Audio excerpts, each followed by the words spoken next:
Merhaba craft tutkunları. 2020'nin son videosunda da bizimle olduğunuz için çok teşekkür ederiz. Bu hafta bizi nelerin beklediğine gelin hemen bakalım. Pinterest'te görüp beğendiğim bir çizimi tuvalin üzerine aktaracağım. Ama bu sefer sadece çizim olarak kalmayacak ve bunu nakışla da süsleyeceğim. Ben çizimi bilgisayarımda açıp tamamen çizgilerin üzerinden geçerek kağıdıma aktarmıştım önceden. Şimdi ise sizlerle boyayıp nakışı nasıl yaptığımı anlatmaya çalışacağım. Tamamen güzel, kızılı mavisi bol bir gökyüzü hayal ederek başladım.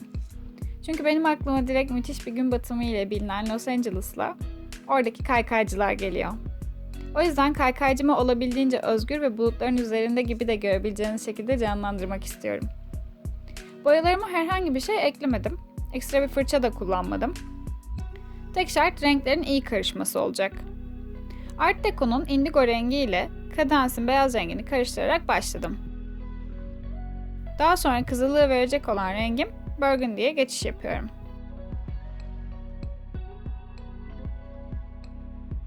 Boyalarım akrilik boya ve Cadence beyaz renk hariç hepsi Art Deco'nun ürünleri. O yüzden her defasında Art Deco diye vurgulamayacağım. Devamında akışı sağlayabilmek için daha açık bir renk ekliyorum.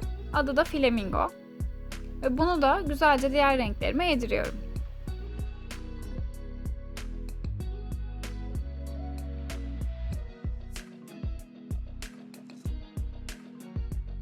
Tuvalimin alt kısımlarının daha açık renkli olmasını istedim. O yüzden burada da flamingo ile birazcık boyayıp daha sonra beyaz rengi de ekleyerek boyamaya devam ettim.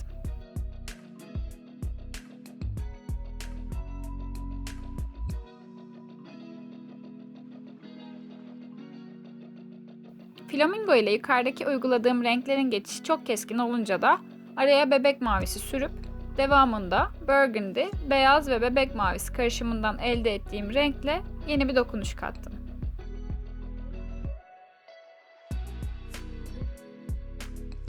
Ben aralarda turunculuk olmasını istedim ancak çok belirgin sevmediğim için olabildiğince dağıtmaya çalıştım onları.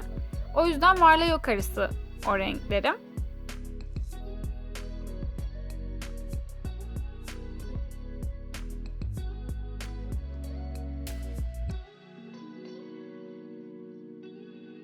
Tuvalimi boyadıktan sonra 2-3 saat kadar kuruması için bırakıyorum. Sonra kopya kağıdı ile çizimimi tuvalime güzelce aktardım. Burada dikkat etmeniz gereken elinizi kopya kağıdına dayamamak. Kalemi daha dik tutup çok da elinizle bastırmadan sadece çizgilerin üzerinden güzelce geçerseniz tuvali kirletmemiş olursunuz. Çizimi kaydırmaktan korkuyorsanız da daha büyük bir kağıdı çizip kenarlarını tuvalinizin yanlarına bantlayarak çiziminizi kolaylaştırabilirsiniz.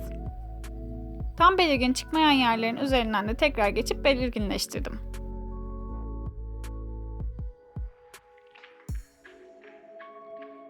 Devamında nakış yapabilmek için kalın bir yorgan iğnesine ihtiyacımız olacak. Çizgilerimizin üzerinden eşit olacak şekilde ne çok büyük ne de çok küçük aralıklarla delmeye başlıyoruz.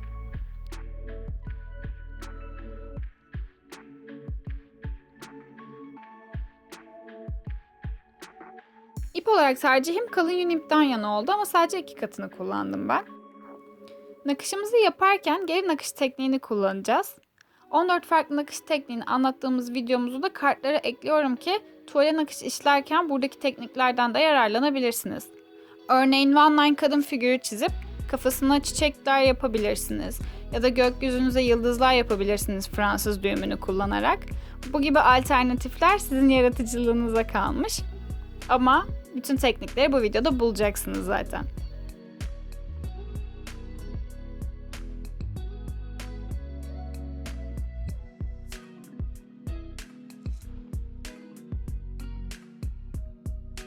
Şimdi geri dikiş tekniğini nasıl kullanacağımıza dönecek olursak, tuvalimizin arka tarafındaki delikten iğnemizi geçiriyoruz öncelikle.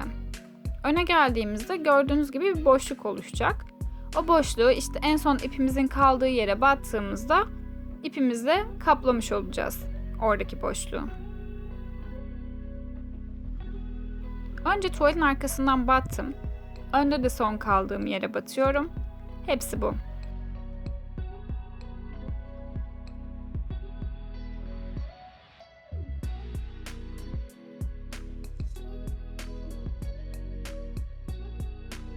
Aşamaları tekrarlamak gerekirse tuvalimizi gönlümüzce boyamak, kopya kağıdı ile çizime aktarmak ve geri dikiş tekniğiyle nakışımızı işlemek diyebiliriz. Gördüğünüz gibi tuvalime işlediğim nakışım hazır. Videomuzu kapatmadan önce hepinize çok sağlıklı ve mutlu bir yıl diliyoruz. 2021'in beklediklerimizi sunması ve sevdiğimiz işleri yapmaya devam etmek dileğiyle. Hoşça kalın.